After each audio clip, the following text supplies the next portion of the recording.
Stress को कैसे stress को दूर करने के लिए और उस प्रॉब्लम का सॉल्यूशन निकालने के लिए हम कोर्सेज प्रोवाइड करते हैं और उसकी कंसल्टेंसी और काउंसलिंग भी करते हैं। लेकिन आज हमारी जो वर्कशॉप है वास्तु के बारे में, सबसे पहले बताना चाहेंगे वास्तु है क्या, ये आया कहाँ से। वास्तु आपके घर से बना है। जिस घर में हम रहते हैं उस घर से वास्तु आया है। फॉर एग्जाम्पल सास और बहू है, अब वो दो है तो दो लेडीज है, तो आपस में कुछ अनबन तो होगी। उस अनबन का सॉल्यूशन कैसे निकाला जाए, एक थर्ड पर्सन उसका सॉल्यूशन निकालता है। इसी तरह वास्तु में अगर आपके घर में कुछ प्रॉब्लम चल रही है, सपोज एग्जाम्पल वेल्थ के बारे में, मनी के बारे में, पैसा तो खूब आ रहा है, सेविंग नहीं हो पा रही। प्रॉब्लम कहाँ है कि पैसा आ रहा है, कमा भी खूब रहे हैं, सारे घर के चार व्यक्ति है और चारों बिजनेस करते हैं, जॉब करते हैं, अर्निंग हो रही है, लेकिन सेविंग नहीं हो पा रही। क्यों, ऐसा क्यों हुआ? ये वास्तु के जरिए हम इसको ठीक कर सकते हैं कि सेविंग ना होने की वजह क्या है, इसके सॉल्यूशन कैसे निकाला जाए। वास्तु के बारे में आपने देखा होगा कि वास्तु में पहले के जमाने में जो लोग रहते थे, सिंगल स्टोरी के घर में रहते थे, उनका बाथरूम हमेशा घर से बाहर रहता था। लेकिन आजकल स्पेस कम होने की वजह से लोगों ने 4th फ्लोर 5वां फ्लोर तक बना डाले और एक ही घर के अंदर 2-3 टॉयलेट बना दिए। और जो प्रॉब्लम और जो क्रिएट ज्यादा होने लगी आज के टाइम में कि अटैच बाथरूम बनने लगे। मान लो आप घर में बैठ के खाना खा रहे हो, कमरे में बैठ के खाना खा रहे हो और आपका बच्चा पॉट कर रहा है। अब आप खुद सोचो, जो डिटॉक्स कर रहे थे वही वाइब्रेशंस आपके खाने में चलेगी, आपको पता ही नहीं चला। क्योंकि कोई भी बीमारी होती है, कोई भी प्रॉब्लम आती है, वो एकदम नहीं आती, अचानक तो आती ही नहीं है। उसका पहले बेस बनना शुरू होता है, करते करते बीमारी बढ़नी शुरू जब होती है।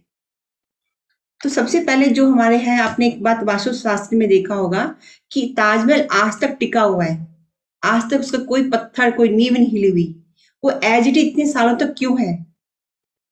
केदारनाथ का मंदिर आप देखो, कभी भी वो इतना, आपने देखा इतनी त्रासदी हुई थी, इतने बाढ़ आई थी, सब कुछ खत्म हो गया, लेकिन मंदिर वहीं की वहीं खड़ा हुआ है। ये वास्तु शास्त्र के अकॉर्डिंग ही होता है।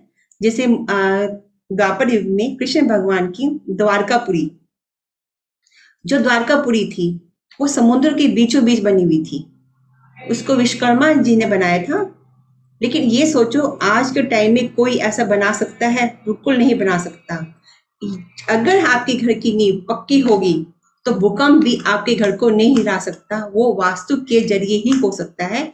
अगर आपके घर वास्तु के अकॉर्डिंग नहीं बनता तो आपके घर में प्रॉब्लम्स आएगी आएगी। वास्तु में सबसे पहले जो होता है वो 5 एलिमेंट्स होते हैं, पृथ्वी, जल, अग्नि, वायु, आकाश।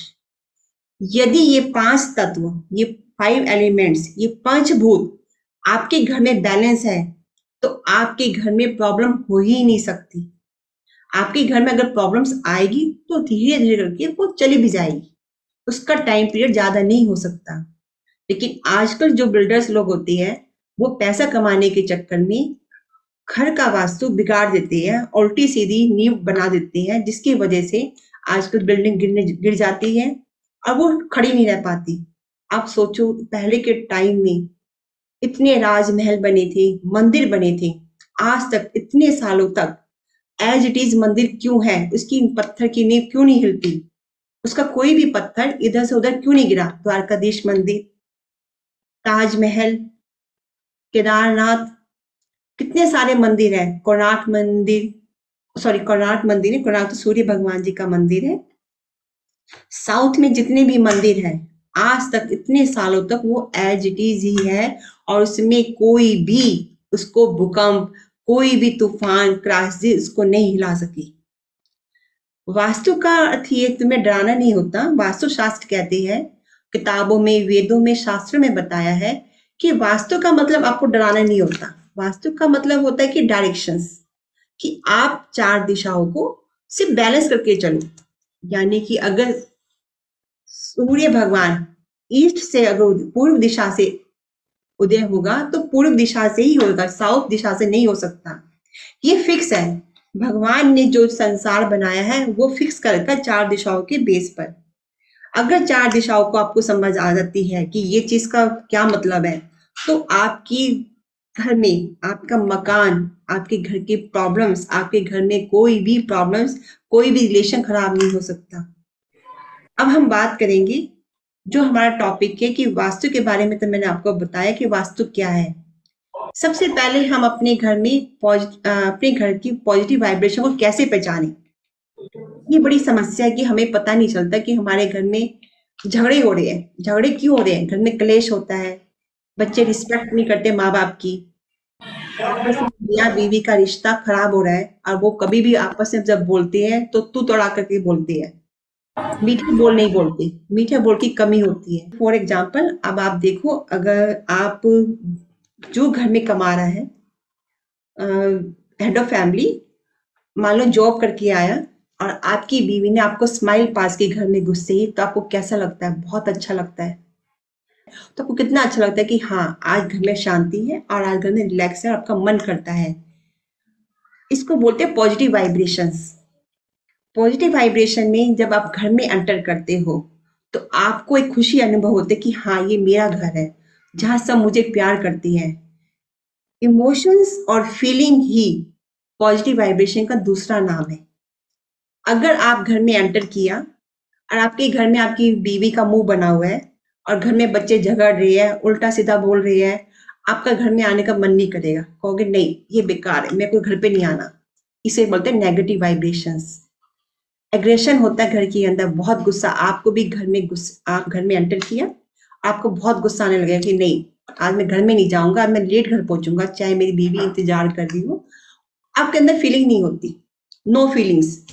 नेगेटिव वाइब्रेशन जो होती है, नो फीलिंग, नो इमोशंस, किसी के प्रति कोई दया भाव नहीं, कोई मीठे बोल नहीं, किसी को देखकर भी गुस्सा आ जाना। अपने घर की पॉजिटिव वाइब्रेशंस के लिए आपको, कि हमारे घर के अंदर गुस्सा ना आए। कोई भी लेडीज जो काम करके आती है अपने घर के अंदर, और कोई भी जेंट्स जो काम करके जॉब करे, बिजनेस करे, कहीं से भी आए, बाहर से घर के अंदर आए, तो अपने घर में सकारात्मकता ऊर्जा को लाने के लिए, पॉजिटिव वाइब्रेशन को लाने के लिए, सबसे पहले आपको जब भी घर में एंटर करो, हमेशा हाथ में कुछ मिठाई जैसे चॉकलेट, टॉफी या आइसक्रीम, कुछ भी एनीवन आप लेके घर के अंदर एंटर करोगे। आप देखना आपके घर की पॉजिटिव वाइब्रेशन कितनी दुगनी हो जाएगी। आफ्टर 45 डेज आपके घर में बरकत शुरू होने लगेगी, अबंडेंस आने शुरू हो जाएंगे। आप खुद सोचो कि अगर ये मैंने आपको एक सिंपल उपाय बताया है, जो आपके घर की पॉजिटिव वाइब्रेशन को एज इट इज रखेगी, बरकरार रखेगी, उसको आपके घर में नेगेटिव वाइब्रेशन नहीं आएगी। आपके घर में गुस्सा, एग्रेशन, हेल्थ इशू, मनी को लेकर प्रॉब्लम्स, बड़ों की रिस्पेक्ट ना करना, उल्टा सीधा ना बोलना। अगर सब चाहते हो कि मेरे घर में सुख शांति बनी रहे, ग्रह क्लेश ना होए, और हमारे घर में प्यार मोहब्बत से रहे, सबके साथ सब मिलकर साथ में रहे, तो आपको एक छोटी सी रेमेडी बताई थी कि जो भी घर में जेंट्स या लेडीज कमाकर आती है अपने घर के अंदर, बच्चों के लिए, बच्चे नहीं हो तो अपनी बीवी के लिए, बीवी के लिए नहीं हो तो अपने माँ बाप के लिए, चॉकलेट, टॉफी, कुछ भी जो उनको पसंद का हो, बिस्कुट, कुछ भी लेकर घर के अंदर डेली, हर रोज एंटर करोगी। अब हमारा दूसरा बात थी कि हम ऑफिस के अंदर अपनी पॉजिटिव वाइब्रेशन को कैसे पहचाने। अपने घर में तो आपको पता चल गया पॉजिटिव वाइब्रेशन क्या होती है, जिसमें फीलिंग्स होती है, प्यार होता है, गुस्सा नहीं होता, इमोशंस होते हैं, और चेहरे पे स्माइल होती है। उसको बोलते हैं पॉजिटिव वाइब्रेशन। अब आप ऑफिस में बैठे हो, ऑफिस में कोई क्लाइंट आपके पास आया, आपको अच्छा लगा, वो आपके पास बैठा, आप भी बहुत खुश हुए, चेहरे पे स्माइल थी, बातचीत कर रही थी, काम नहीं बना तो भी कोई बात नहीं, लेकिन आपको उससे मिलना अच्छा लगा। इसे कहते हैं पॉजिटिव वाइब्रेशन। आपके क्लाइंट आपके साथ अच्छा बिहेव कर रही है, अच्छा मीठा बोल रही है, अपने पीछे आपको गलत अपशब्द इस्तेमाल नहीं कर रही। आपका स्टाफ आपके साथ मिलजुल कर काम करता है। आप कोई भी ऑर्डर करते हैं या कोई भी बात कहते हैं, तो आपका स्टाफ आपकी बात को मानता है, तो इसे कहते हैं पॉजिटिव वाइब्रेशन। मान लो कोई क्लाइंट आया और आपको अच्छा नहीं लगा मिलना, ना उसको अच्छा लगा, आपसे उल्टा सीधा बोला, आप भी बोले, आपका माहौल, आपका ऑफिस का माहौल थोड़ा गमगीन हो गया, थोड़ा सा अपसेट सा हो गया कि यार पूरा दिन खराब हो गया मेरा इस आदमी के आने से। इसे बोलते हैं नेगेटिव वाइब्रेशंस। आपका स्टाफ, आपके क्लाइंट या आपकी दुकान पे अगर आप काम करते हो, तो दुकानदार में जैसे कस्टमर आते हैं, कई बार बड़े कस्टमर इरिटेट करते हैं कि यार बहुत बेकार है, वो आपकी हर कमी में मीन मेख निकालते हैं। आपको गुस्सा तो बहुत आता है, लेकिन उस गुस्से को पीना पड़ता है, क्योंकि आपका काम ही ऐसा है कि आपको थोड़ा चेहरे पे स्माइल रख के मन को शांत करके बोलना पड़ता है। लेकिन आप बाद में उसको गाली बकते हो कि नहीं यार इसने पूरा दिन बर्बाद कर दिया, और उसके लिए नेगेटिव वाइब्रेशन निकलती है। पॉजिटिव वाइब्रेशन के लिए आपको पहचान आपको समझ में आ गई। पॉजिटिव वाइब्रेशन वास्तु के जरिए कैसे पता कर सकते हैं? वास्तु के जरिए कि यानी कि आपके घर में जो इमोशंस का है, जो आपके घर में फीलिंग्स का जो जोन है, जो आपके घर में बैलेंस करता है, आपका इमोशन जोन वाटर जोन, यानी कि आपके नॉर्थ डायरेक्शंस बिल्कुल सही जगह पे है, और आपके इमोशन बिल्कुल सही जा रही हैं, और आपके अंदर स्टेबिलिटी आ गई है। इससे आपके घर का वातावरण बिल्कुल सही हो गया, एटमॉस्फेयर सुखमय होता है। यदि आपके घर में नॉर्थ जोन, नॉर्थ को बोलते हैं उत्तर दिशा, अगर नॉर्थ ईस्ट उत्तर पूर्व दिशा, नॉर्थ ईस्ट को आपको पता है कि उसको ईशान कोण भी कहते हैं, अगर ये बैलेंस में है आपके घर में, तो आपके घर में आपके रिलेशन सही रहेंगे, और आपको वेल्थ, आपके पैसे, आपकी मनी की प्रॉब्लम आपको नहीं होगी। पहला जो वास्तु के अंदर होता है, नॉर्थ ईस्ट डायरेक्शन, उत्तर पूर्व दिशा, यानी ईशान कोण। ईशान कोण कौन है? भगवान शिव का कोना। इसके देवता भगवान शिव है, गॉड भगवान शिव है, और देवता बृहस्पति देव है, जो हमें ज्ञान और विद्या देते हैं। अगर आपको ज्ञान की नॉलेज होगी, किसी भी काम करने के लिए आपको ज्ञान की प्राप्ति होनी बहुत जरूरी है।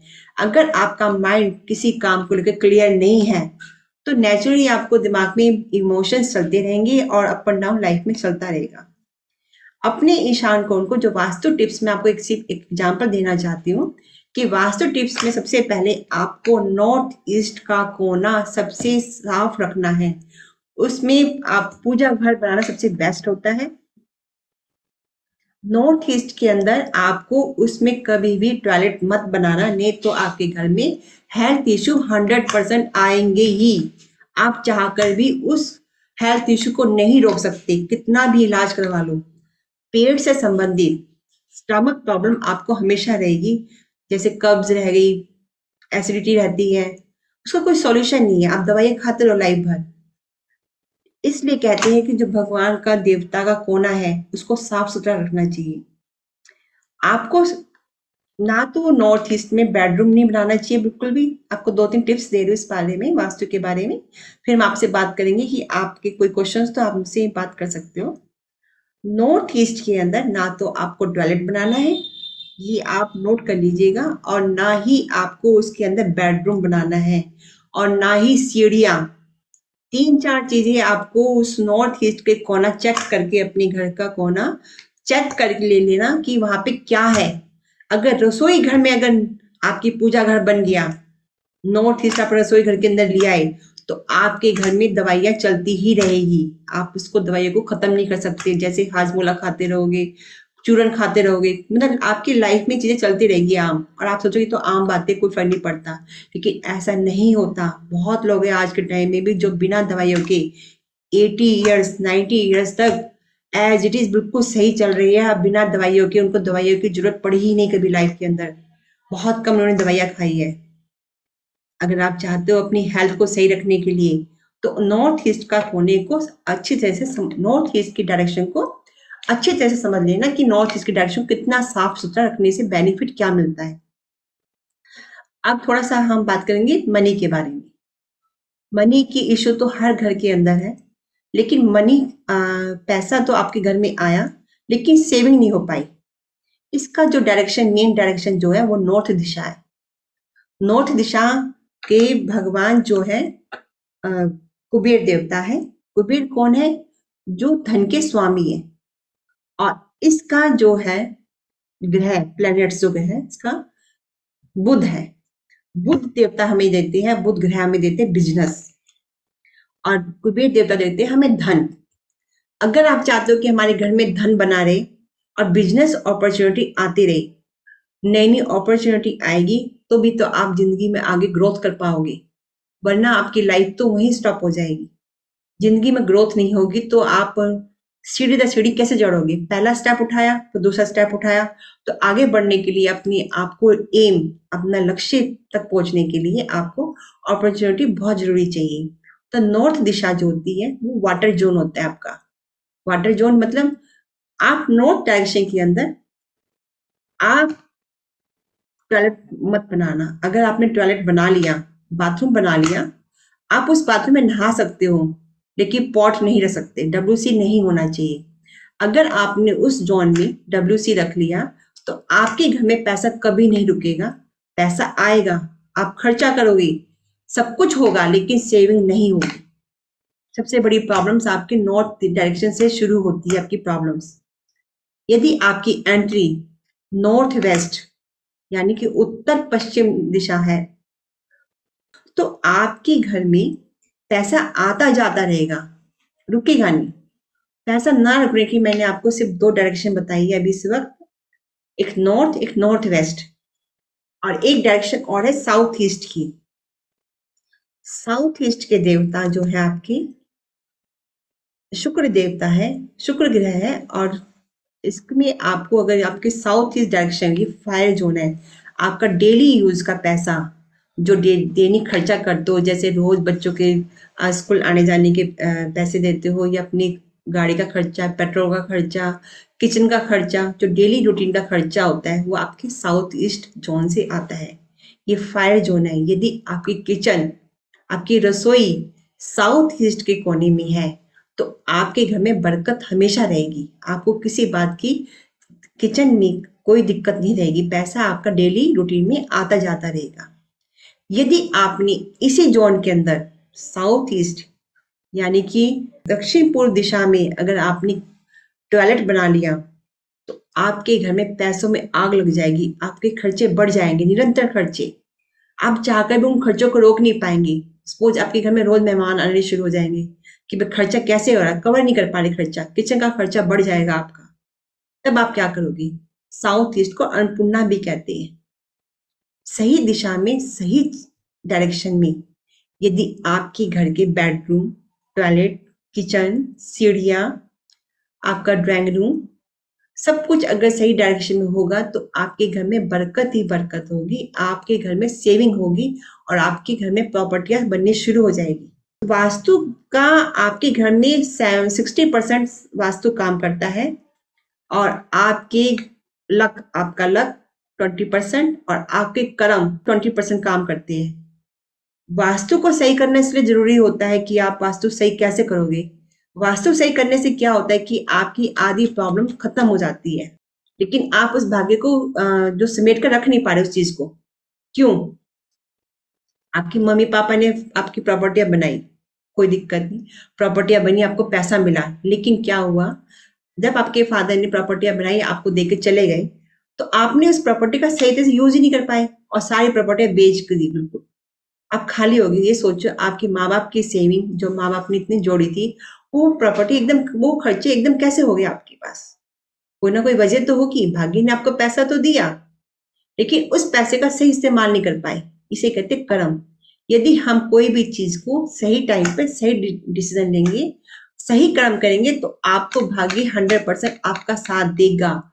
और वास्तु अगर की directions north, east, south, west, ये चार डायरेक्शन, इस चार जोन आपके सही सही जगह पे सही चीज बनी होगी, तो आपको सेविंग से कोई नहीं रोक सकता। आप हर एक के पास प्रॉपर्टी और पैसा हो सकता है, लेकिन बहुत लोग वास्तु को मानते कि वास्तु बेकार चीज है, वास्तु तोड़ फोड़ करवाते हैं। ये नहीं, आज के टाइम में ऐसा कुछ नहीं है। वास्तु का मतलब डराना नहीं होता कि आपके घर में जिधर को हैतिश हो तो अपनी उस कमरे को तोड़कर नया कमरा बना लो। हर चीज के उपाय है, उसका इफेक्ट भी आता है, लेकिन सिर्फ विश्वास पे काम करना पड़ता है। यदि आप इस चीज को मानोगे और विश्वास के साथ कोई रेमेडी या उपाय करवाओगे, तो 100% रिजल्ट आता है। कितने ही घर मैंने देखी है, कोरोना काल में आपने देखा कितने लोगों की डेथ हुई, कितने लोगों का घर बिगड़, मतलब घर में खत्म हो गया, कितने लोगों का घर खत्म हो गया। मेरी खुद की फैमिली में काफी चीजें मैंने देखी कि मैंने एक बात नोट की, जो वास्तु, जिसके घर में वास्तु दोष ज्यादा था ना, तो इस घर में ये प्रॉब्लम आई थी। किसी के घर के बाहर गड्ढा बना हुआ था, किसी के घर के बाहर कीचड़ था, किसी के घर के बाहर पानी बह रहा था काफी टाइम से, वो चाहकर भी इसको ठीक नहीं कर पा रहे थे। वास्तु दोष ज्यादा होने की वजह से भी प्रॉब्लम्स ज्यादा हो जाती है, जिसका सॉल्यूशन निकलना बहुत मुश्किल हो जाता है। क्योंकि पहली बात तो ये कि आपको वास्तु से डरना बिल्कुल नहीं चाहिए। वास्तु डराने की चीज है ही नहीं। सिर्फ 5 एलिमेंट्स होती है इसमें आपको, जैसे हमारे शरीर 5 तत्वों का बना हुआ है, ऐसे ही हम अपने मकान को, अपने घर को 5 तत्वों से बनाते हैं। अगर वो बैलेंस में होंगे तो हम भी ठीक रहेंगे, और हमारे घर में रहने वाले प्राणी, हर हमारी फैमिली, हमारा परिवार और हम, हमारी हेल्थ, हमारी वेल्थ, सब कुछ सही रहेगी। इसलिए कहते हैं कि अपनी 5 तत्वों को सही रखना चाहिए। यदि हमारे 5 एलिमेंट्स बॉडी के खराब हो जाते हैं तो हम बीमार पड़ जाते हैं, तो दिक्कत तो आती है ना। तो वास्तु से डरना नहीं चाहिए, वास्तु को समझो। वेदों शास्त्रों में भी इसके बारे में काफी कुछ लिखा हुआ है।